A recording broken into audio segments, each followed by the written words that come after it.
Намираме се в кметството на Равно поле, където ще разговаряме днес с настоящия и бившия кмет на селото за историята, за инвестициите и за Лазар Добрич. Сега искам най-напред да ви помоля да се представите. Здравейте, казвам се Григор Господинов и съм настоящия кмет на село Равно поле, мандата 2019-2023, като съм щастлив, съм кмет на това село, защото той е с голяма история, с хубаво настояще и с голяма перспектива за бъдещето. В тази връзка обаче ще дам думата на предишния кмет господин Симеон Господинов. Той се представи сам, тъй като пък той е човека, който най-добре познава историята на селото с всички подробности. Периода 1997-2003 бях секретар на кметството и в последствие 2003-2011 бях кмет на селото.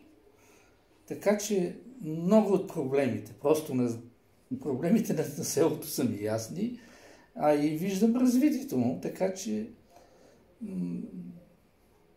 поне за мен мисля, че вървим в правилна посока. Селото ви е много хубаво наистина. Хайде сега да ви върна малко назад към историята. Може ли да ми разкажете най-напред вие какво знаете за историята на селото? За селото? Да, за това как е създадено. По принцип, за родовете, които са го създали. Прочел и видял, чул от старите хора, нали, което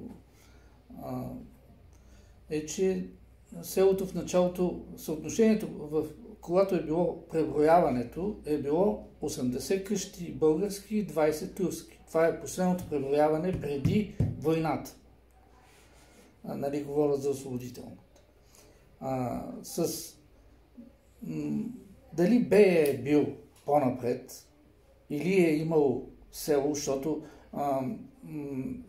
Аджи Караман е било имението на Бея. И селото в последствие ние са го наричали Аджи Караман. В същото време се говори, че Бари Йенли е най-старото име на селото. Село, през което минават много бари. Сега, кои са били първи? Аз нямам доказателство или нещо, което да ми каже, че това е така. Но когато идва Бея идва тук с биволиците, там, тая история е ясна,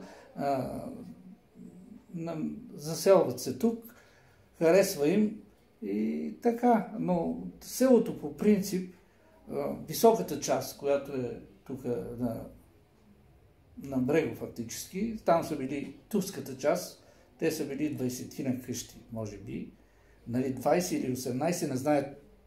Защото в данъчния регистър така пише 20 имота турски и 80 български. Българите са били фактически са заобикаляли имението на Бея от всички страни. Не от всички, фактически от изток и от юг. От едната страна е реката, а реката му е фактически юг и север на имението на Бея. Ами аз тогава да ви попитам, така да насочиме темата към баба Яна. Да стигнем до баба Яна, която всъщност, какво знаем за нея? Тя е била жена на Бея, но е била българка. Да. Това и легендата разказва, че тя е била родена в местността Засеченик. Там е било старото село, от което може би са започнали и Елин Пелин, и от Равно поле, защото 7 рода идват от там. Сега, дали предишните са били дошли от там, не знаем. Но 7 рода идват и те имат кръстове в черквата. Всеки род си има кръст от там, когато се е преселил. Нападани са от черкези, те са гледали стада, овце, много овце. И населен там е било фактически старата част. Сега как се е казвало, има спорове за това, но аз нямам данни нещо или което да съм чул, че се е казвало еди как си. Нали, това селце или махлали, какво е било точно. Но момичетата Яна и сестра й, Яна и Стана са били две момичета. Живяли са при родителите си, черкезите ги нападат заради стадата и заради момичетата, не знам кой е била първопричината. Въпросът е, че убиват родителите, момичетата успяват да избягат. Било е под царевица бране, така ми казват, бабата така ми казваше, тя много се въодушевяваше от тая работа и бягат до селото при защита на Бея. Бея изпраща там хора да ги прогонят черкезите, независимо, че са... И той е имал някаква, според мен е имал някакъв сантимент към българите. Той. Защото да отидеш да ги пратиш, да ги гони тех, нещо... както и да е. Момичетата идват тук и остават тук, защото там вече няма какво да се върнат. Пожарени са им кошарите, няма ги стадата, няма ги баща и майка. След време, нали, те къде са живяли, кой род са били, може би са имали някакви роднински връзки в селото. Но едното момиче се омъжва в село Кривина, а другото Бея го харесва за жена, за Яна става въпрос. Била е много хубава, защото те си казвали, наричали се я Була. Була е едно цвете червено, което едно време го имаше много по житата, сега така се пръска, че няма никакви були.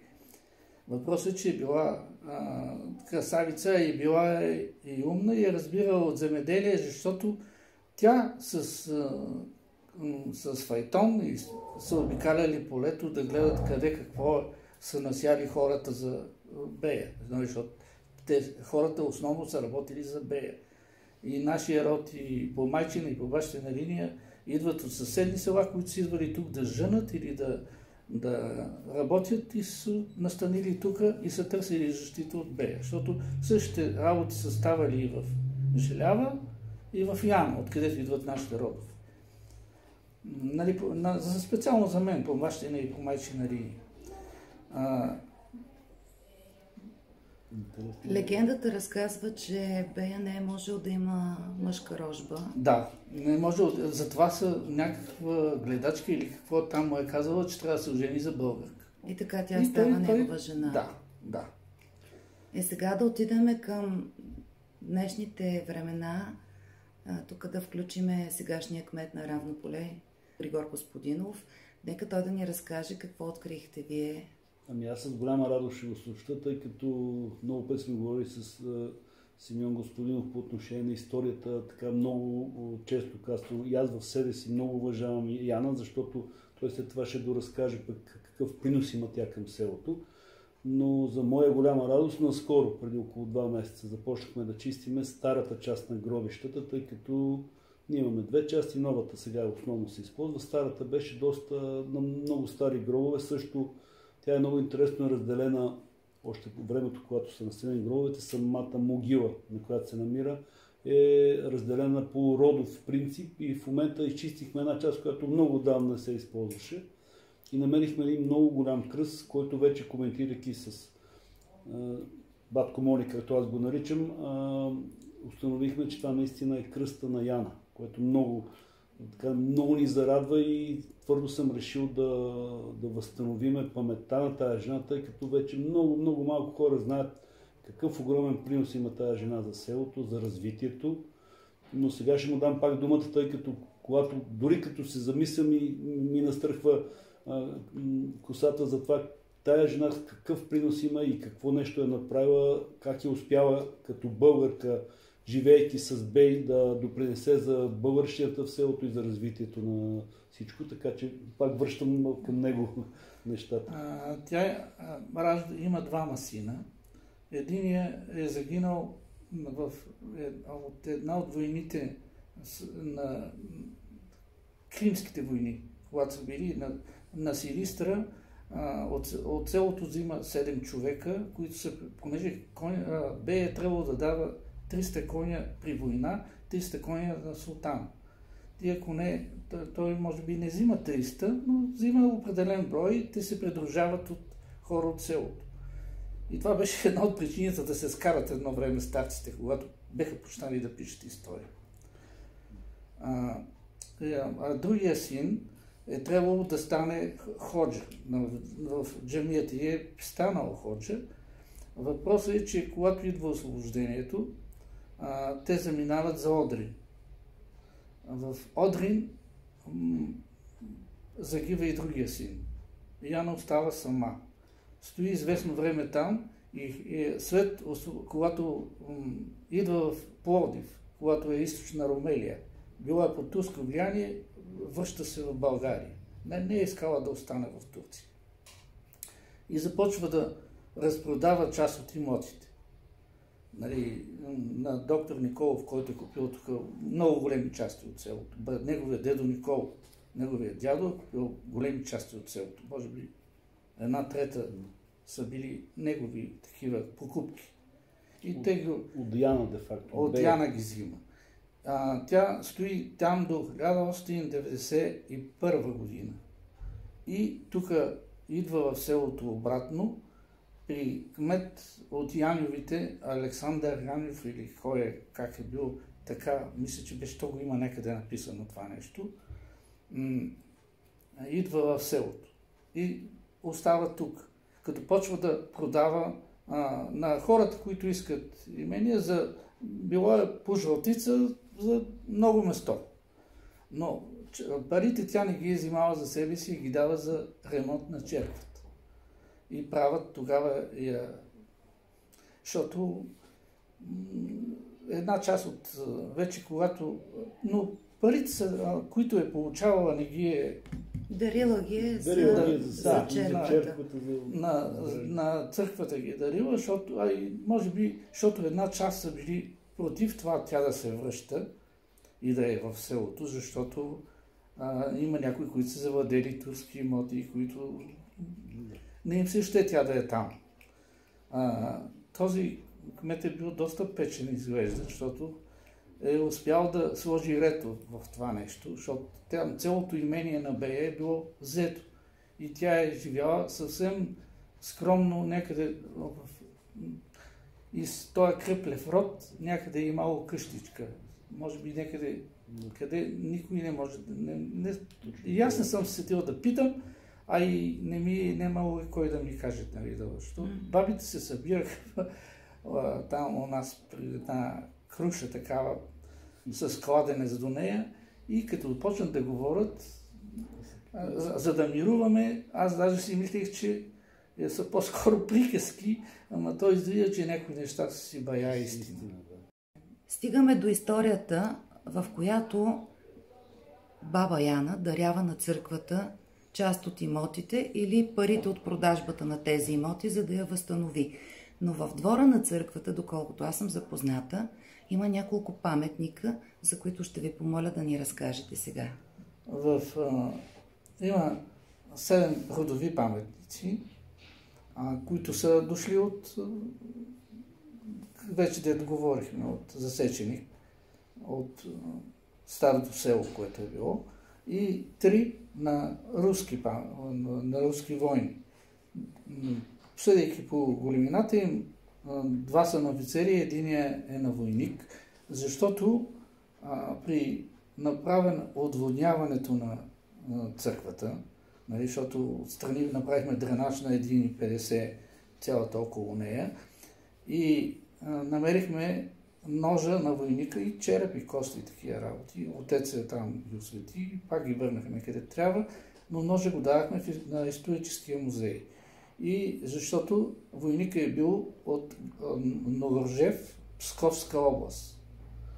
Има ли такъв град сега? Няма ли? Дали е в Украина или в Русия, не мога да ви кажа, защото не съм се замислял за това. Ние говорим за историята, то за нашата история. Да. За освободителната война. Точно, понеже канала минаваше през част от където е бил гроба му, намерихме, нали, предадахме къде трябва и така, има и 2 паметника от попове, отци, които са били тук. Един е бил 30 години, другия е бил 30 години. Нали, даже един е повече от 30. това са били свещеници, които са служили в черквата. Сега има един по-голям, но не можахме да разбереме, защото оттам са дошли само малки такива. Едно време са били малки паметниците, не са били като той, който е там. Може би е пак на някой свещеник, но не личи надписи, не личи нищо. Не може да разберем какво точно е. Това е за църквата, която се намира в селото. Интересно обаче е и историята на манастира, който е извън селото. Манастира Свети 40 мъченици. Да поговорим за него сега.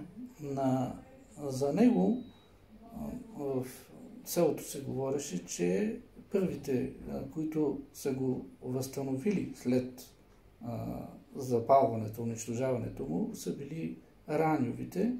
Иван Раньов. Това е род голям.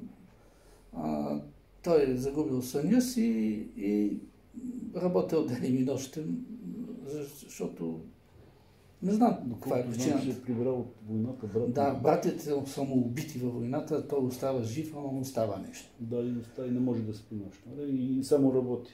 И те имат ниви до манастира. И при копането той намира там. Има там остатъци от най-стария манастир, който е. И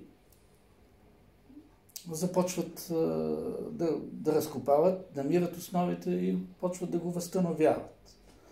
Възстановяват го и легендата разказва, че предишният манастир, който е унищожен от турците манастир, е станало така, защото от крепостта Урвич, там Шишман мисля, че е бил там, не знам кой е бил.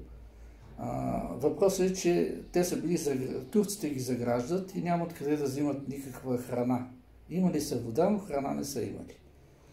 И имало е някаква такава варовикова тунел ли било, какво е, никой не казва, но са успявали да излизат и да носят храна.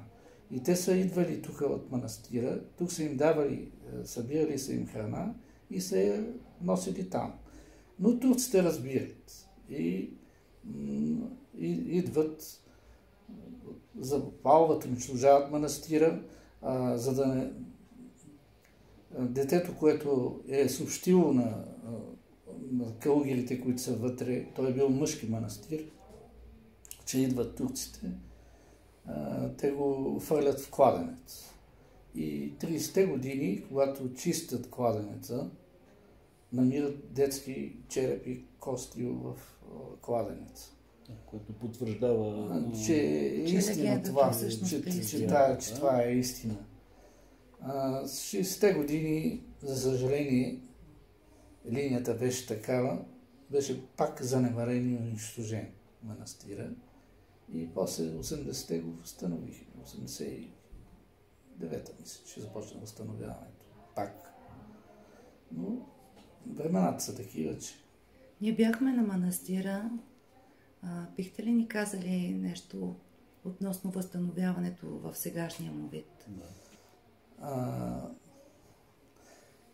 Значи...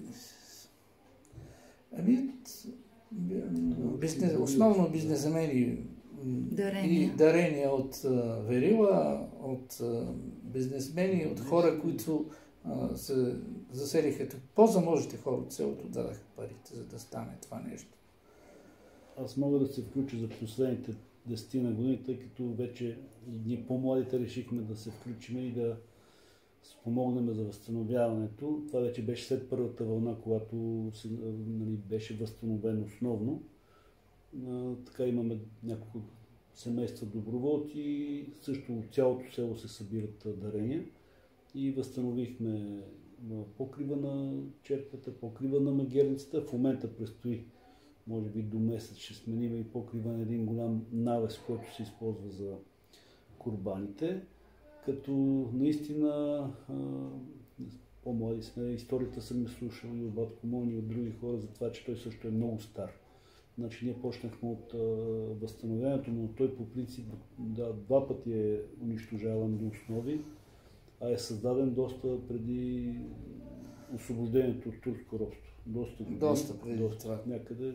Даже може да е векове.